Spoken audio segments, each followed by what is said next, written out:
কালুর বাবুলা আমার সময় দিছে গাড়ি কোথায় বাগানো নিয়ে যায় কি কো মা কোন সময় এই গাড়ি গাড়ি নেড়া সময় দিছে আটটার সময় দিছে আটটা দিছে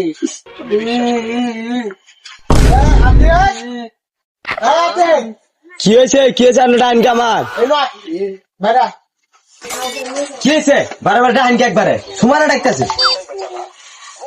তুই যে বুকুরি গলা ফাটাই চিৎকার মারি আসতাছস দেখবি তুই সিট আর কি করছস এই আড়া সুমা দিছস এই আড়া দিছস আসবে আদা ও তোমার ধরত লাগছে তোমার শালের বিড়ি যায় তোমার শালের বিড়ি আমি আড়াইশো মেয়ে দিছি তোমার শালের বিড়ি তো আমার এই যে দিছে চলে নাই গেছে গা হেই তুই আল্লাহ আল্লাহ সুমে দিলি তুই আমাকে ডাক দিবি না আমি আড়া সুমে দিয়ে তিনটা মিল করলাম উনি এটা না তোমার শালের বিড়ি তোমার না হাসতে লাগে তুমি কি সময় দিবে সাবড়ে আমার সেন বল লাগে আমি সেন খালি সুমে যার মামু আরে না আমি আমার শালের কথা কইছি ওর মায়ের গাটা তুমি দিয়ে তিনটা মিল করতাম